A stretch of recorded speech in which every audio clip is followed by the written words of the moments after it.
he took me around to the site so I could see where they shot in the house, which I remember Jimmy Stewart walking in on the porch and in the movie, and then they go to the courthouse, and Woody took me to the courthouse,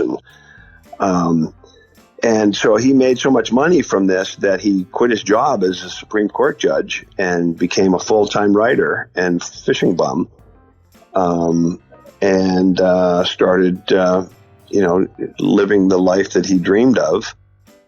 That was David Van Wee sharing a powerful John Voelker story. Jimmy Stewart, great riders, and a 5,000-mile fishing journey today on the Wet Fly Swing Fly Fishing Show. Welcome to the Wet Fly Swing Fly Fishing Show, where you discover tips, tricks, and tools from the leading names in fly fishing today. Hey, how's it going today? Thanks for stopping by the Fly Fishing Show. If you get a chance, please take a moment right now and leave a 5-star review if you have listened to this show and been enjoying it. You can head over to wetflyswing.com/love. And if you leave a review right now, I'll send you a Wet Fly Swing hat and sticker. And all I need is a screenshot. Take a screenshot of that review, send it to me, and then I'll get this on the way out to you. Thanks in advance if you've already left a review. David Van Wee writes a monthly column for the Maine Sportsman magazine, has published feature articles in Northern Woodlands magazine and the Maine Sunday Telegram, and is co-author of the Confluence, a collection of essays, art, and tall tales about fly fishing and friendship. After a 35-year career in environmental consulting and government, he was the director of Bureau of Land and Water Quality, the Maine Department of Environmental Protection, and a member of the Maine House of Representatives in the 124th Legislature. He now writes and lives in Lyme, New Hampshire. He is an accomplished photographer, a member of the Outdoor Writers Association of America, and writes a blog on fly fishing and environmental issues at watchyourbackcast.com. Before we get started, let's hear from our sponsor. Togen's Fly Shop, providing superior products at an affordable price. An amazing resource for fly tying materials, tools, and fishing accessories. Since 2005, Togen's has been over-delivering on price, service, and passion, and now it's time to discover the Togen's buzz for yourself. Head over to wetflyswing.com/Togens to get started today. You support this podcast by clicking over to take a look at Togen's online. That's wetflyswing.com/Togens. Togens. Togens. So, without further ado, here is David Van Wee. How's it going, David? I'm doing very well. How are you?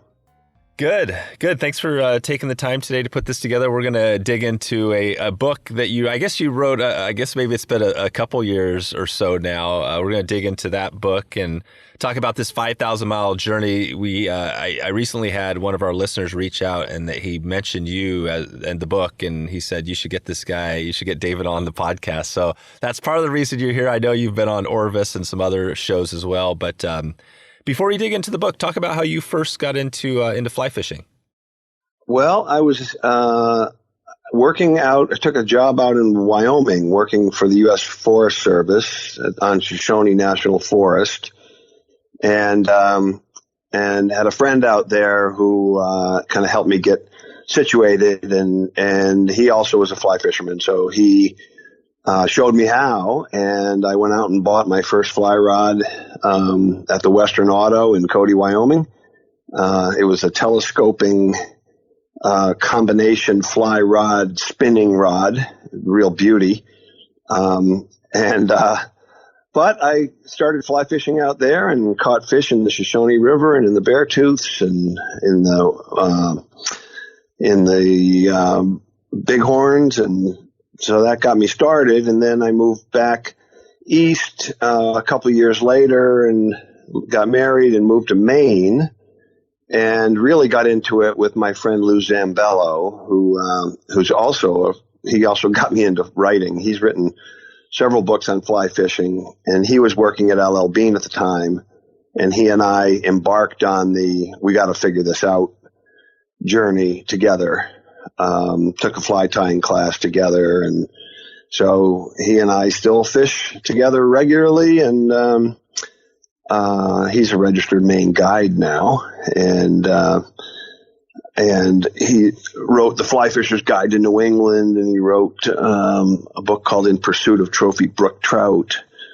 So he knows what he's doing. So a lot of fun to have a partner. That's a great way to learn, is to, have a buddy to go with and exchange lessons learned. And we'd go out together and, say, okay, I'm fishing with a dry fly. What are you fishing with? I'm fishing with a streamer. And that way you're not both using the same tactic until you figure out which one works. And then you immediately start sharing notes, and that's kind of how we learned. Nice. Yeah. It sounds like maybe another good person to have on the show and He'd talk be about great. some of the, yeah. He'd be great. He'd love it. Nice. Well, I wanted to dig into, the book that you wrote that's, been out there a little while, and it's a really interesting, I guess it's a journey, right? 5,000 miles and 35 different, I believe, destinations, right? Can you talk a little bit about this book? At first, how did it come to be? How did you get to where you were going to write this book? And I'm not sure how long it took you to do the actual fishing. So it was a 6-week journey.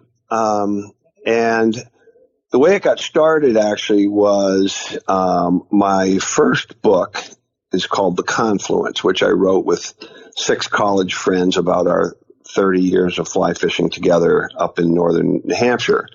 And we all wrote stories and came out way better than we thought, and we got it published. And it's another book that your listeners might want to look at, called The Confluence. In that, we wanted to reprint Testament of a Fisherman by Robert Traver.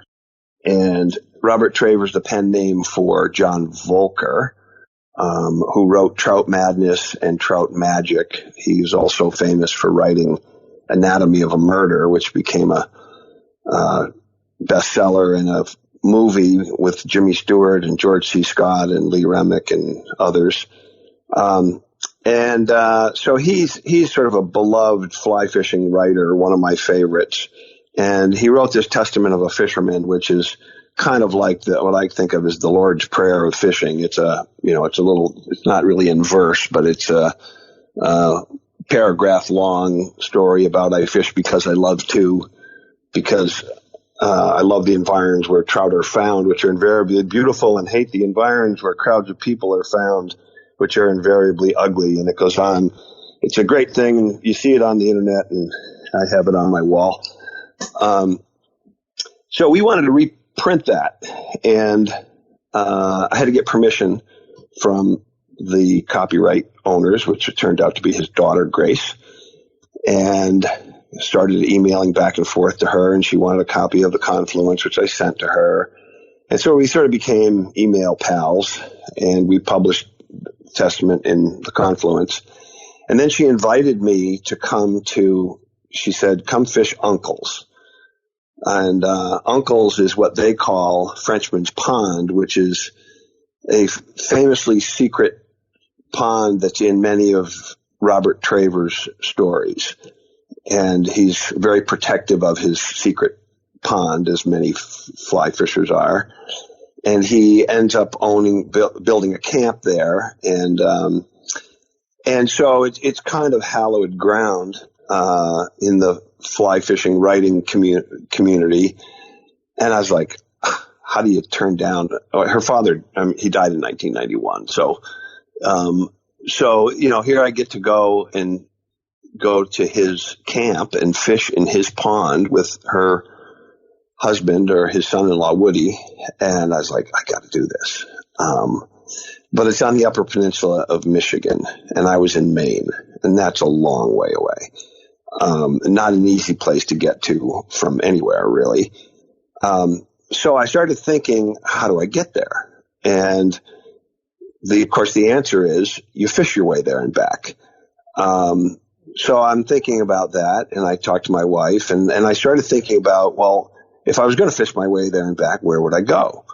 And I started thinking about other famous rivers that are written about by other writers, and started coming up with a list. And I thought, well, what if I went to all these famous places where all that are and written about by all these famous people like Hemingway or Aldo Leopold or Corey Ford or even Winslow Homer, who painted trout in the Adirondacks. What if I went to all these places all in one big trip? And I thought, that sounds pretty fun. And I said, well, I could blog about it. And then if it was a good trip and worthwhile, maybe I could turn it into a book. So that's how it came about. And I started talking to people, and everybody started sending me their favorite authors and books and places. And pretty soon I had this itinerary that started. I decided to start at Walden Pond for fairly obvious symbolic reasons, in Massachusetts, eastern Massachusetts, right outside of Boston.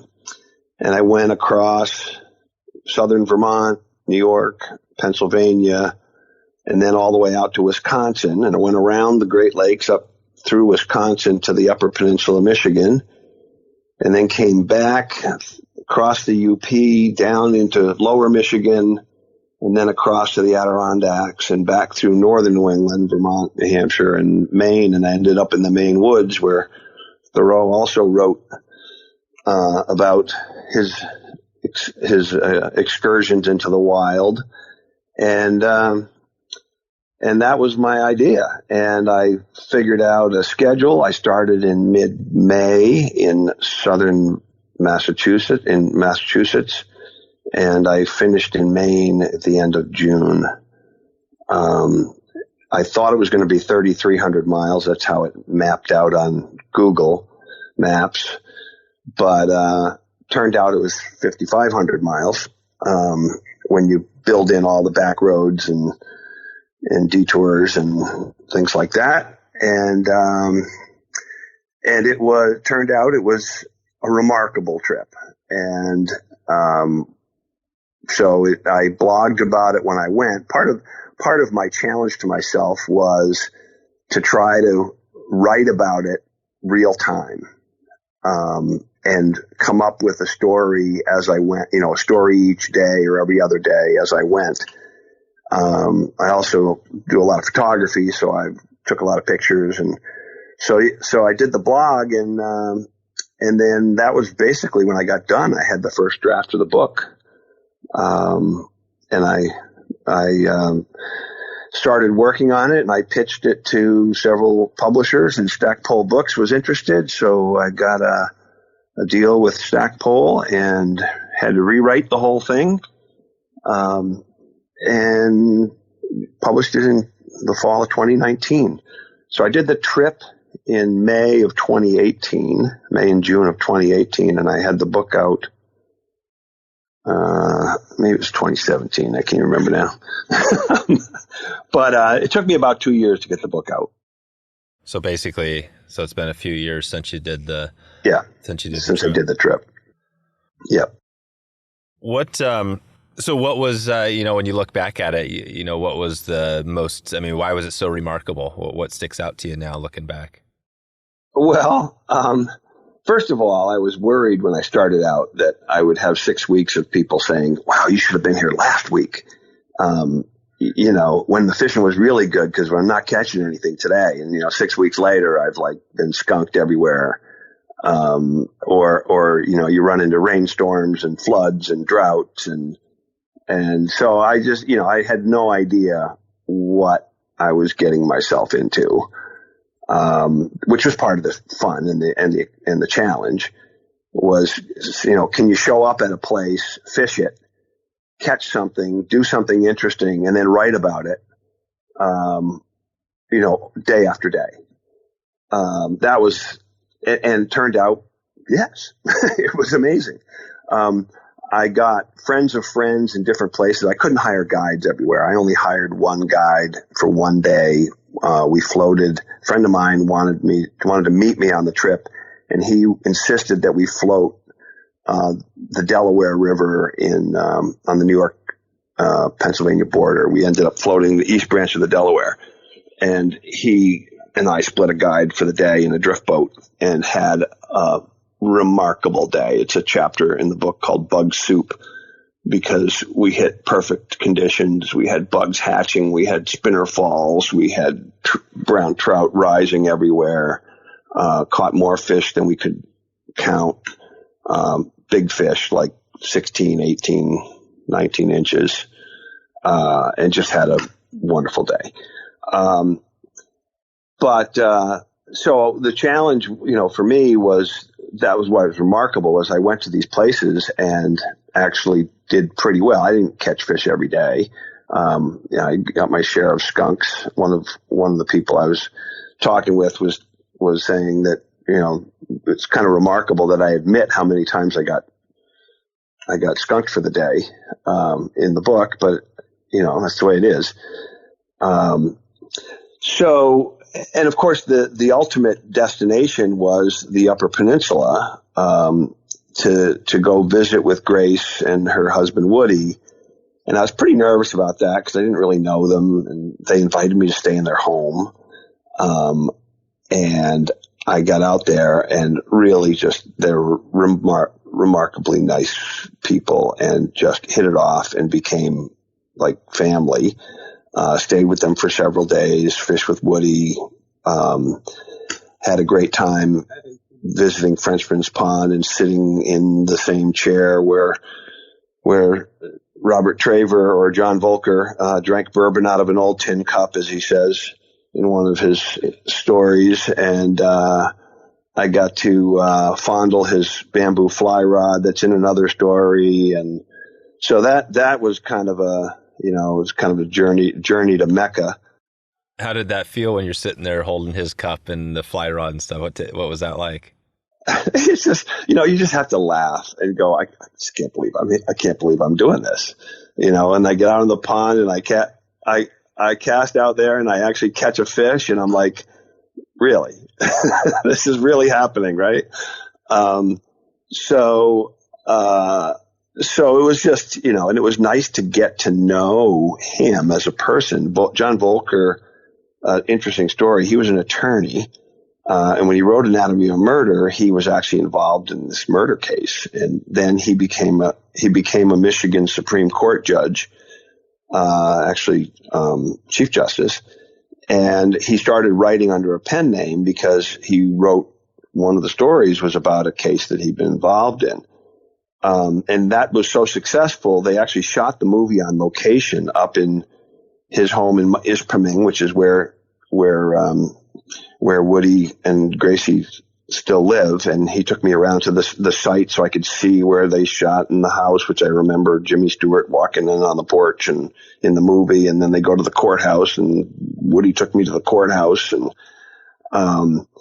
And so he made so much money from this that he quit his job as a Supreme Court judge and became a full-time writer and fishing bum, and started, living the life that he dreamed of. And so that was pretty special to experience all that. And one of the things that came out of that, it's kind of funny, which we could talk about a little later, is there's a Voelker Foundation that was created by his friends near the end before he died, and then after he died, they've kept it going. And the foundation does two things. One is it provides scholarships to Native Americans to go to law school, because Judge Voelker saw that Native Americans in that time era especially, but even now, didn't have access to the courts and good legal representation the way they should. And he thought, well, the way to solve that is to train them as attorneys themselves. So it still does that, still offers scholarships to Native Americans, mostly from Michigan and Wisconsin area. And then the other thing that they administer is the Robert Traver Fly Fishing Writing Award, which has been going on for 25 some years. And for many years, it was administered by Fly Rod and Reel magazine. And then Fly Rod and Reel went out of business. And so they didn't have anybody to publish or administer the award and publish the winner. So when I was on my trip, one of the things I did is go to a bunch of fly fishing museums. I went to the American Museum of Fly Fishing in Manchester, Vermont, the Catskill Museum in New York, the Pennsylvania Museum. I went to one in Michigan, and I'm meeting a lot of folks involved in the fly fishing world. And I thought I ought to be able to find some partner to help them revive the award. And I ended up pairing them up with the American Museum of Fly Fishing in Manchester. And so since then, the last 2 years, and we're working on the third one now since we set it up this way, we're right now judging the entrance for the 2021 contest, and the winner is published in the American Fly Fisher, which is the Journal of the American Museum of Fly Fishing. And so I was able to revive the Robert Traver Fly Fishing Writing Award, and we've been getting great stories and promoting, the Judge Voelker's vision of fly fishing and writing. So that's a kind of, it's one of those things where if I'd never done this trip, I never would have met these people. I never would have got that thing going again. And I've been administering it now for 3 years, where we have volunteers who judge it in 3 rounds, and then we have the finalists select, read by a final panel of judges, and award the winner $2,500. That's an amazing story. I love the Judge Voelker you mentioned. I mean, the Native American law school really resonates with me. We were actually, you mentioned Cody, Wyoming at the start. We're heading out to Cody in about a week to go see Superman. He's this hip hop Native American artist. Really? And he's he has this great music. He talks, he raps about, the Native culture and stuff. And yeah, so we're heading out to Cody, and it's this really cool guy. I've been helping to get the word out to him for sure. He's great. And then, but I also love too, you mentioned, he quit his job as the judge. It just shows you always have that question, like, if you had enough money, would you quit your job? Yeah. And obviously his love was writing, and he was able to do that. So that's pretty powerful. Yeah. Yep. Well, what, I just want to dig into a little more, just on the book. We won't have time to hit all of the 35 different destinations and all of that, but maybe we just touch on, you've already mentioned a few of some of the largest writers, biggest writers in the world, especially in, the outdoor space or whatever, but maybe talk about a few of the places you went to, other than, obviously this one was amazing. What other ones stick out to you, which if somebody wanted to maybe follow in your footsteps and hit these places, what would you tell them? Yeah, so the book is kind of part travelogue, part natural history, part fly fishing literary history, and then what I call part fishing porn. It's got plenty of pictures of naked fish in the book.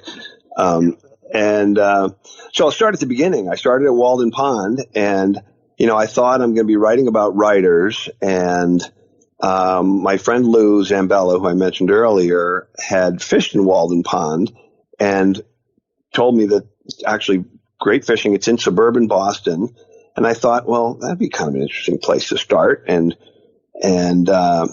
so I went down there and I met a friend of mine, and we went. The pond is only about 60 acres, I think, and it's 100 feet deep. It's what's called a kettle pond, which means at one point at the end of the last glacial period, a big chunk of ice sat there, embedded in the sand deposits. And then when it melted, it left this hole full of water. And that's where Thoreau went and lived for 2 years, 2 months, and 2 days to write Walden. And he was very interested in fish. And I started doing some research about him. Of course, like a lot of people, I read some in high school and kind of knew vaguely about Thoreau, which the experts tell me it's pronounced Thoreau, like Zorro, which I can't break the habit after my whole life of saying it the other way. So Thoreau, he was a naturalist, and he was very interested in fish and plants and bugs and everything. So it just was a cool place to start. They do stock it with rainbows and brown trout Um, and they were rising the first night I was there. Couldn't hook one. My friend Lou caught one on a midge when he was there. So we were casting to rises, my friend Norm and I. Norm lives a few miles away from there.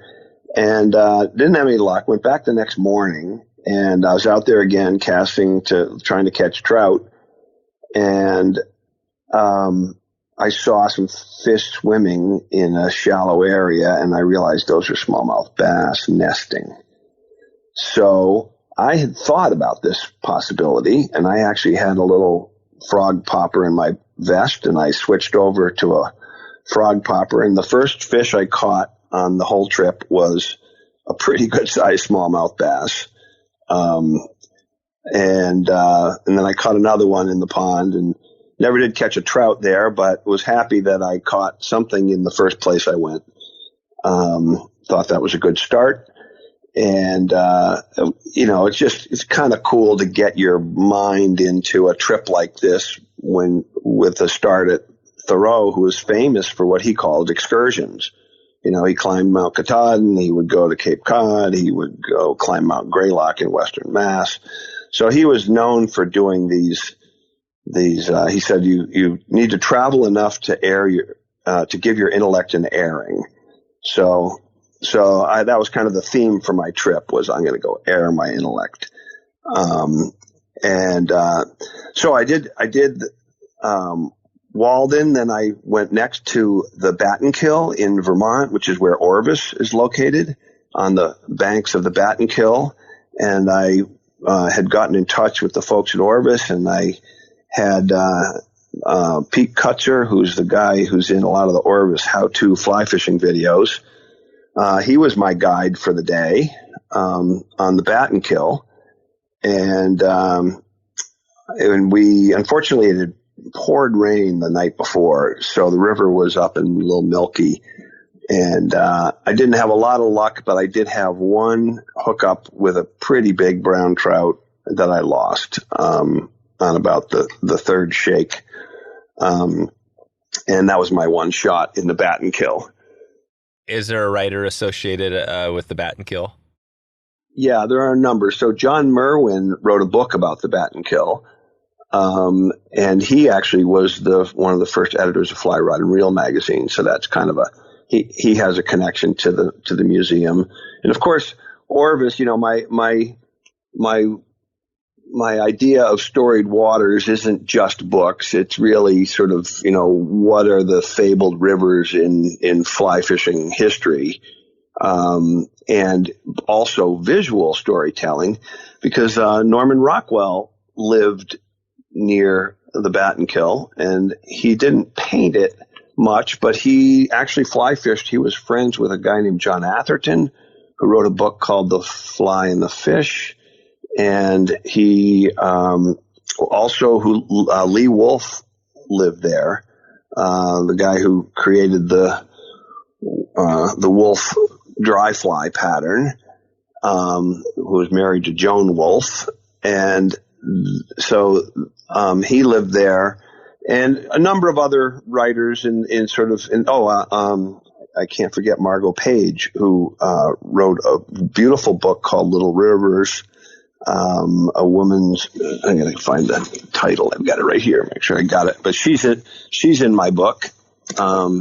It's called Little Rivers, Tales of a Woman Angler. And, that book was recently, reprinted. So, each place you go, there's usually several. So as I go through each chapter, I tell about my experience fishing. I tell a little bit about the writers and the place. My background is as an environmental scientist, so I'm really interested in the water quality and the natural history and the bugs and sort of how this river formed versus that one, and how is it held up to fishing pressure and versus the good old days. Let's take a quick break for a word from our sponsor. Togen's Fly Shop, providing superior quality products at an affordable price, an amazing resource for fly tying materials, tools, and fly fishing accessories. Togen's has you covered when looking for unique in-house products, but also supports and supplies materials and tools from other leading fly brands you know and trust. Togen's is now offering their mystery fly tying box, where they simplify the process for you in choosing materials. You're only one click away from these hand-picked subscription tying boxes that are packed with value at almost half the cost. And I recently made a order through Togen's, and the experience was perfect. After a recent trip nymphing for trout, I had to replace my tungsten beads and some jig hooks and a few other items. The products arrived in a couple of days from Togen's with a nice little card, a bonus value, and a welcome note from the Togen's family. Since 2005, Togen's has been over-delivering on price and customer service, so it's time to discover for yourself what the buzz is all about. Head over to wetflyswing.com/Togen's and take a look at their diverse selection of products today. You can support this podcast by clicking over to take a look at Togen's online. That's wetflyswing.com/TOGENS. Togen's. Okay, now back to the show. What were the good old days? Well, so that's a good segue to, I told you about the East Branch of the Delaware, and then I fished the Beaver Kill. And one of my other favorite writers is Corey Ford, who was a famous outdoor writer from the 20s through the 60s. And he wrote a beloved column for Field and Stream called The Lower 40 Shooting, Angling, and Inside Straight Club. And it was a humorous column about sort of semi-autobiographical about him and a gang of his friends and all their misadventures and silliness, fly fishing and bird hunting. So I love the Corey Ford stories. He learned to fish on the Beaver Kill when he was living in New York. Back in the good old days, they would take the Ohio and Western Railroad out of New York and get off in Roscoe, New York, and fish the Beaver Kill and the Willowamock. And Corey Ford, in one of his stories about fishing there, says the fishing isn't what it used to be. Well, of course, he wrote that in the 1930s. And he joked that when Henry Hudson sailed up the Hudson River and met the Mohican Indians, the Indians there told him, you should have been here 100 years ago. That's when the fishing was really good. I think that's always the case. I joke with my dad about this too, because, we talk about even times in the 70s or whatever it was when, there's times when we were stocking a lot more hatchery fish and things like that in places. Yeah. So it felt like maybe there was a lot more fish, and there were, but maybe there weren't a lot more native fish. Things have obviously changed, and we've had more humans, so the population is impacting it. But yeah, I hear you. The grass is always greener. Well, I'm old enough that we're coming up on the 50th anniversary of the Clean Water Act. And when I was a kid, the Hudson River was so polluted, we used to joke that if you fell in, you'd dissolve. Are people swimming in that thing now? Well, they water ski on it. So people are out there. Yeah, and the striper fishing is excellent. I write about that a little bit as I came down through Vermont, down toward the Catskills. I grew up in that area, right in Troy and Albany. So yeah, I mean, you have to put things in perspective, and because the Clean Water Act was 50 years ago, that means anybody under 50 doesn't remember how bad it was. And a lot of these places were completely unfishable. And especially the Hudson. So, and now, the fishing is excellent. I fished the Androscoggin River in Maine, same thing. It was so polluted even in the 80s that you wouldn't have ever thought of putting a canoe in there. And now the fishing is excellent. So there's a lot of places like that. Another place you asked me kind of some of my favorite places. One of mine was the AuSable River in Michigan. What's the AuSable? I've had a few guests. Rachel Finn was on in the past, but is there an easy kind of like so people that aren't from there can remember the difference between the two? So the way I understand it, and I didn't live out there, but I grew up in upstate New York, and so I always called the one in New York the AuSable River. Some people in New York call it the AuSable River, and in New York it's one word, AuSable. Small lowercase s, no space. So I call the one in New York the AuSable River. In Michigan, from what I understand, talking to people out there, it's the AuSable, and it's a lowercase u space capital SABLE. So that's how I distinguish the two. Is the Michigan is the AuSable, in New York it's the AuSable. Very different rivers. I was surprised by the AuSable, partly because it was one of the rivers I'm doing this whole trip and I'm trying to do my homework and learn about everything. And that was one gap where I didn't really have a place to go and I didn't know much about the river. The only thing I knew about it was that's where Trout Unlimited was founded. In Grayling, Michigan, right near the AuSable. That's about all I knew. And, I also heard that Hemingway had fished out there, and that was, as well as the big Two-Hearted River, which is, what he called the river he fished on in the Upper Peninsula in his famous story, Big Two-Hearted River. So it turns out that the Big Two-Hearted River was really the Fox River, where he fished when he was 19 years old with some friends, and that turned into the Nick Adams story that has been called one of the best actually some people think it's one of the best of all of Hemingway's short stories. And which one was that? It's called Big Two-Hearted River. And they talked about it quite a bit in that Hemingway special that was just on the Ken Burns special. They talked about it. It's really good. I'll put a link out to that. Yeah, it's really good. So he would fish the Fox River and so I talk about that in one of my chapters. I did not catch any fish in the Fox River when I was there, unlike Nick Adams, who caught quite a few, and unlike Hemingway himself, who reported that he and his friends caught 200 fish when they were there. Well, how much do you think on Hemingway and some of these other famous people we're talking about, how much do you think of it as a fish story? How much truth is there and how much of it is a story?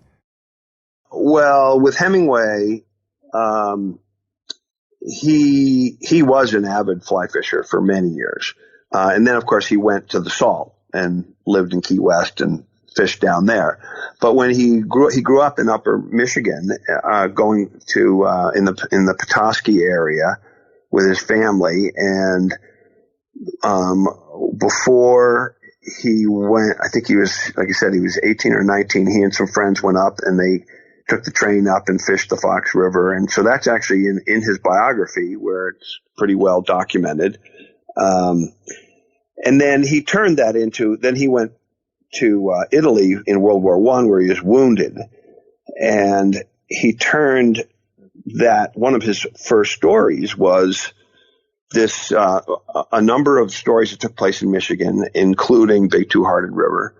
And in that story, Nick Adams is back from the war, and he's traumatized by the war. And the story is this beautiful tale of him going up and going fishing, and you can, but it's a classic Hemingway because he never mentions the war, but it's the undercurrent that's throughout the whole story. And it's a great example of what Hemingway called his theory of omission, which is sometimes it's what you don't talk about that is what the story's really about. And in this case, it's Nick trying to recover from his wounds, both mental and physical, while he's fishing. And it's a very moving story. It's very detailed in his fishing, in the fishing mechanics. So Hemingway knew what he was talking about. I'm curious, David, what did you know in your, because obviously this is a crazy journey you went on, 6 weeks and, all this effort I'm sure that went into it, wrote a book. I can imagine the effort there. But, what was it that you didn't talk about that the story was all about with what you did here? That's a great question. Oh, wow. I don't really have an answer for that, I don't think. Put you on the spot a little bit, but I think that's powerful because I totally agree. Obviously Hemingway is Hemingway, but that is the cool thing. It's like, I remember I had John Gierach on in a past episode way at the start. And he mentioned that he said, I was talking about writing because obviously he's a great writer. And he talked about how you don't tell people exactly what it is. You describe it. He talked about, I can't remember the author he was mentioning, but how, pointing a finger at somebody, he was describing this person. This author was writing about a guy that pointed a gun. And he said it was like his finger was so bent that if he pointed the finger at you and pulled the trigger, it would shoot you in the toe. Basically explaining, you know what I mean? Like through words as opposed to telling you. So it's kind of on the same lines, but I don't know, for you, it sounds like these Hemingway and these other people were pretty powerful. What do you take away from, I guess if you can't think of something on that first line of thought, what do you take away from this whole experience? Well, I guess part of what you're going to see in this book is a lot of me, but I'm trying, I do talk about myself and my background. When I'm driving through my hometown, I talk about this is my hometown. I'm actually driving right through it. Which one? In Troy, New York. I grew up in Troy, New York. And I, on my trip from the Batten Kill down to the Beaver Kill, I went right through my hometown and I went down through the Catskills. So there's, in a way, the book is kind of my autobiography because there's so much in there about me, but that's not really what I was trying to write about. I write in a personal voice. And I tell anecdotes and stories. So when I get to Wisconsin, I'm talking about Aldo Leopold. You're going to get a lot of my philosophy of environmental movement and sort of what inspired me to go in a career in environmental science and policy. I'm not lecturing you about it. That's not the point. But I wanted to go to fish where my heroes fished. And Aldo Leopold's one of my biggest heroes. And he fly fished in his book, Sand County Almanac. He fished in a place called Alder Creek. He fished in the Flambeau River and talked about it was being threatened with dam development. And so there's a lot in there kind of about our history of our impact on the environment from the good old days until now, and sort of what rivers have survived, what have improved, what's the fishing pressure like now in some of these places. And one of the great themes of the book was I had great fishing. There's a lot of great fishing out there. Even though you did a DIY, that's the amazing thing. Even though you only had one guide, you DIY'd it, you still had great fishing. Oh, absolutely. When I was in Wisconsin, so I'll tell you the Wisconsin, so one of my other favorite places was the Driftless area. Didn't know a ton about the Driftless area, other than it's another glacier story. It's the area that did not get hit by a glacier, which is the reason it's called Driftless, is because when the glacier retreated, it drops all its gravel and rocks and everything, and that's called drift, glacial drift. And this area doesn't have any of that because the glacier didn't go there. So that's why it's called the Driftless area. But it's all, spring creeks, limestone, small creeks that are full of fish. And Aldo Leopold was a big part of his career was teaching out at University of Wisconsin and trying to get farmers and people in the watersheds to take better care of the land and improving the watersheds on kind of a holistic basis. So it's a great sort of lesson in environmentalism. And one of the places he restored was Coon Creek. And so when I was out visiting the people at the Aldo Leopold Center, he said, well, you got to go to Coon Creek. He said that for some reason it didn't make it into Sand County Almanac. but it's one of his great success stories. So I went there, and I'd also been listening to Tom Rosenbauer's Orvis podcast while I was driving across some godforsaken place for hours. And he was interviewing Matt Wagner, who is the owner of the Driftless Angler Fly Shop in Viroqua, Wisconsin. And Matt was a very informative guest, and I learned a lot about the driftless area. So I pulled into the Driftless Angler, walked up and met Matt and said, help me out. And he told me exactly where to go. He gave me the flies. I went out and I had a bang up day, fishing in the Coon Creek area, Coon Valley, thanks to, all my friends, Tom Rosenbauer and Matt Wagner and the people at Aldo Leopold Center. And, that's where I got my help from. And it was all because I'm interested in all these cool things. So. Well, this is cool. I'm not sure exactly. I think we're maybe about number 5. I think maybe we have 5 great authors and destinations. If we had enough time to add 3 more, say, to this list, who else what other experiences or who else would you add? So let me come back up north. I mentioned Winslow Homer in the Adirondacks, spent some great time there. Interestingly, there's not a lot of authors. Ray Bergman wrote his book Trout. He's a Adirondack guy, and he is the creator of the AuSable Wolf and the AuSable Bomber, which are great flies. Yeah. And the AuSable River, unlike the one in Wisconsin, which is sandy bottom, the AuSable River, the West Branch, is this rocking, rollicking, almost Western style river, where you need a high floating fly to get the fish's attention. And, had a great day there. So love the Adirondacks. And of course my sister lived there, so I was with her. And my brother came up to fish with me. Then, one of my other favorite places, one of my other favorite authors is Howard Frank Mosher. He lived in the Northeast Kingdom of Vermont, not far from where I live now.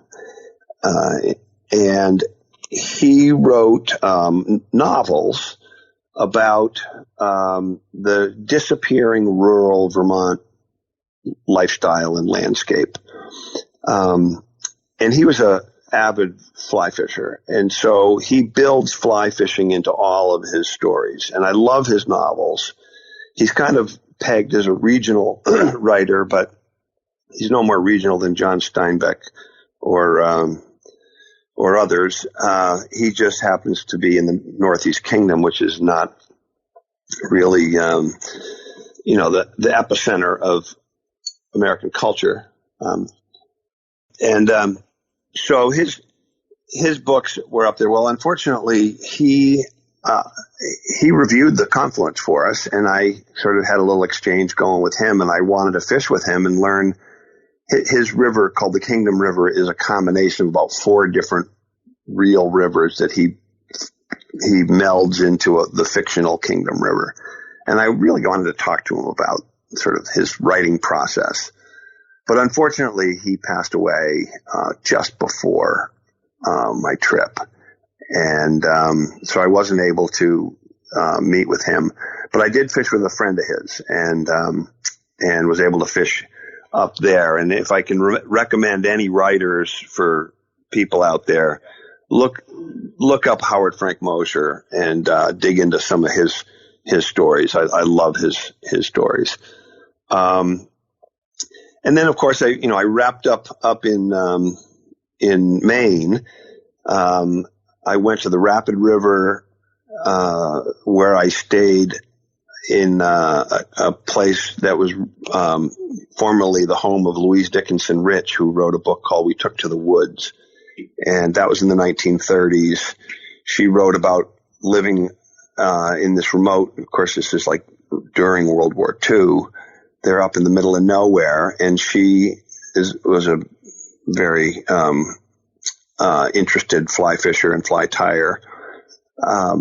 but it's that chapter got excerpted in the American Fly Fisher magazine because it's sort of historical of the history of the Rapid River and Louise Dickinson Rich's writing. And I know John Girac also visited there because the guy who was guiding me, taking me around, had told me some John Girac stories. And then I wrapped up in Maine. Of course, Thoreau wrote the Maine woods about some of his trips up there. One of my other favorite old time authors is Edmund Ware Smith, who wrote Upstream and Down and a number of other books. He's similar to Corey Ford and some others in that he just told these great short tales of friends and misadventures, and his writing is stunningly beautiful. So I really enjoyed his. So lots of great stuff. The book has a bibliography in the back. So when you go through and you read these stories, if you want to find the books, they're all listed in the back. Some of them are out of print, so you got to find them as used books, or in a used book shop. I've thought about doing an anthology of some of the writers and stories as like a companion guide. I got to figure out how to do that. Maybe I'll see if Nick Lyons will help me. Nick's a good guy for sure. Well, I'll put a, at watchyourbackcast.com. I know if people go there, they can actually get your book and get a signed copy. Is that the best place to get your book? Yes, that's, I love to hear from people directly. They can find my email and they can order right through my website. And I like to do a little, personalized inscription and sign it. It's the only place where you can get a signed copy. So, so watchyourbackcast.com. Yep.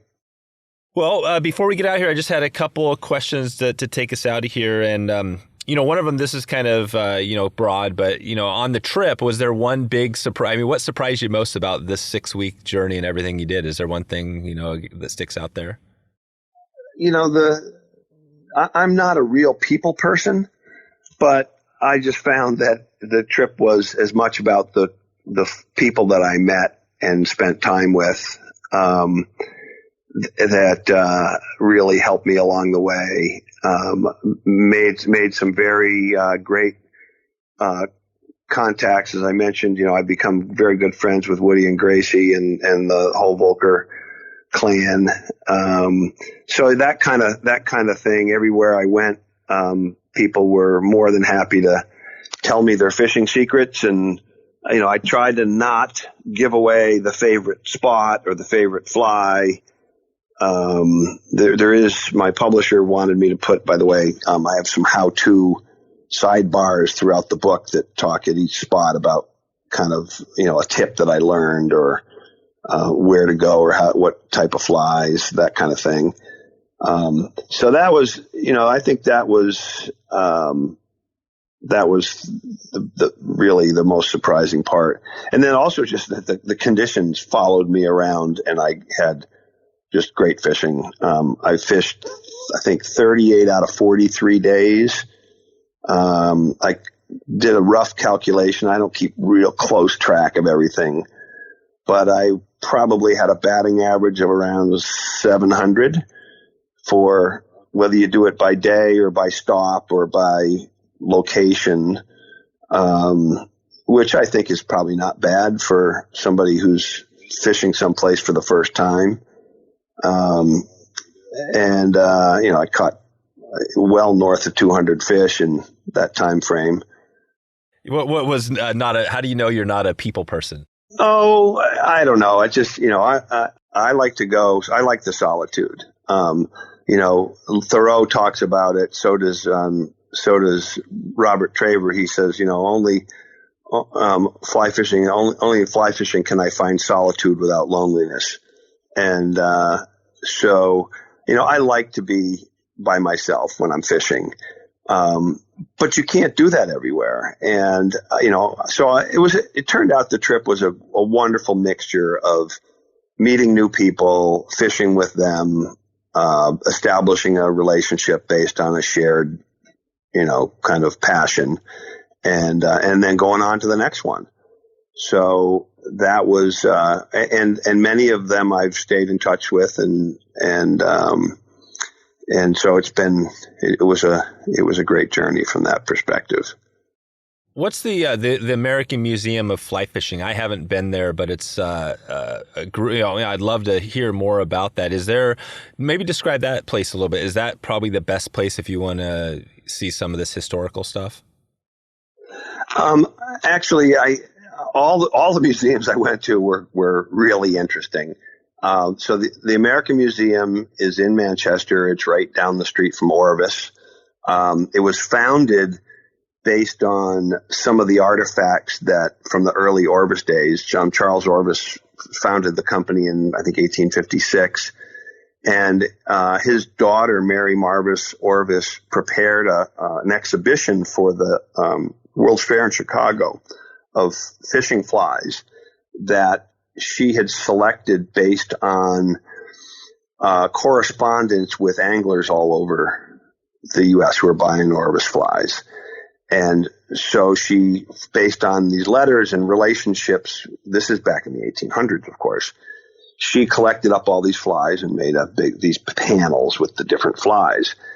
Well, those were saved, and somebody found them in the barn or something up at Orvis, and that was the beginning of the American Museum of Fly Fishing, which has been around now for quite a while. And they've got wonderful exhibits, and they have a great website, so you can go online, and there's a lot of their histories on there. Their quarterly publication, The American Fly Fisher, is excellent. So again, I would recommend people join the museum, support them, go visit them when you can, get their magazine. It's wonderful. You also have the Catskill Fly Fishing Center, which is down near Roscoe, New York. It's in, I can't remember the name of the town. I'm drawing a blank. The Pennsylvania Fly Fishing Museum is out in Carlisle, Pennsylvania. A lot of the great people in the history of fly fishing who wrote books, Joe Humphreys and Charlie Fox, and a number of other well-known writers are enshrined in there. So that was a really great stop. Then there's one up in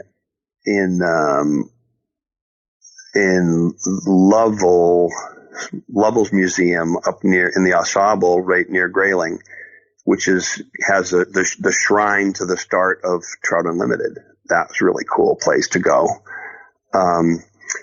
There's, of course, the Adirondack Museum in Blue Mountain Lake. It's pretty cool. And then one of my other favorites is in Maine. It's it's in Aquasic, and it's the Outdoor Sporting Heritage Museum in Aquasic, Maine, near Rangeley. And that's a beautiful museum too, that talks about the history of fly fishing. They have Carrie Stevens flies and a whole thing about President Eisenhower when he went up there fly fishing, and they've got canoes and paddles and baskets and fly fishing lore galore. So it's a really cool place. So, I made a point of stopping at each of these as I went my way around, and got to learn quite a bit about the history of our sport.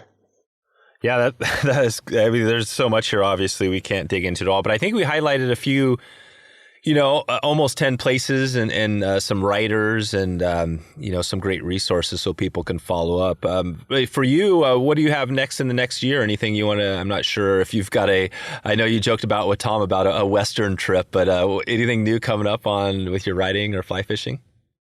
Well, yeah, so I haven't planned a Western trip. A lot of people have said, okay, now go west of the Mississippi and do the Rogue River and the river runs through it and all these other places. And of course, the pandemic put the kibosh on that for a while, and I may do that, in the next couple of years. But that'll be an ambitious project. Meanwhile, I actually, in a little departure, I'm working on a historical novel that I've finished the manuscript for, and I'm editing, and pretty soon we'll be shopping it around for agents and publishers. It's about the Dutch settling the Hudson River Valley around Albany, Troy, where I grew up. Van Wee is an old Dutch name from the 1600s, and I've been interested in that time period for most of my life and did a lot of research, and I just wrote a novel that takes place in the 1600s that tells the story of the Dutch settling there, which then became Albany, New York. And their interaction with the Mohican and Mohawk Indians, which is really fascinating. So that's it. And I managed to work a fly fishing scene into that book. There you go. I was going to say, yeah, that's good. You got that in. It was actually same time period as Isaac Walton's Complete Angler. So there was fly fishing at that time. Just a question of, didn't get recorded in history necessarily, but I'm sure they were doing it. So did you have Isaac Walton? Was that in your book as well? I mention him, yeah. I talk about the history of fly fishing. The other cool one is the first American fly fishing story is called The Angler, written by Washington Irving, and it takes place in the Catskills, where I went. So that's another spot where I mention the early history of fly fishing writing. So I think you just gave us a top 10 list right there. I think that's 10 now. We can officially. But before we get out of here, David, I just want to give a couple of shout outs. One is to Michael at the Art Flick Trout Unlimited. Michael is the guy that kind of cued me in on what you had going, so I want to give him and the TU chapter a shout out because they're doing great stuff there. So that was one big one. Before we get out of here, did you have anything else you wanted to touch on, or do you feel pretty good like we touched on this a little bit? Well, you reminded me. I did a Zoom presentation for the Art Flick TU guys, so if anybody of your listeners are out there want me to do, a Zoom version, I have a talk with my photos and everything, and I do a little bit what we just did. Take a quick summary of the trip. I can't talk about every single spot, but I really enjoy doing that, and hope that encourages people to buy the book as well. So. Yeah, we love TU. We support TU as well. They're, I think, probably definitely maybe I'm not sure if they're the biggest conservation group, but they're doing great stuff. We have at wetflyswing.com/TU member, we have a free, anybody can get on. We'll send a card out so they can get a free membership just to get their foot in the door with TU if they're not familiar with that. So we love to support them that way. And I'm happy to do some in person too if I can pull it off now that I'm vaccinated. But happy to do the Zoom ones for the folks on the West Coast if they're interested. Are you, as you get into this, are you looking at more? Are you excited about getting in person, or do you like the Zoom stuff? I like to do them in person when I can. Obviously travel is a challenge sometimes, so I can't go everywhere, but I don't mind doing the Zoom. I'm pretty good at it now. And I taught a class remotely last fall, so I've kind of got the hang of it. All right. So I guess watchyourbackcast.com is the best place to connect with you. That's true. And I appreciate your walking through Storied Waters with me. It was a lot of fun. Thanks a lot, David. So there you go. If you want to find all the show notes, all the links, and everything else we covered today, just head over to wetflyswing.com/247. That's 247. If you found this podcast helpful, please head over to Facebook, Instagram, Twitter, wherever you are on social media, and and give a shout out. And also, if you get a chance, leave a 5-star review for the podcast on your app of choice. That would be amazing if you have a chance to do that. That's pretty much it. That's a wrap for today. That's all I have for you. If you have any questions about anything, if you want to give a heads up on a guest or a topic you want to hear about, please send me an email, dave@wetflyswing.com, or again on social media. You can always get a hold of me there. I want to thank you again for sticking around to the very end here. Appreciate you. Appreciate your support. And I appreciate staying in touch with you. Have a good one. Talk to you soon. Thanks for listening to the Wet Fly Swing Fly Fishing Show. For notes and links from this episode, visit wetflyswing.com.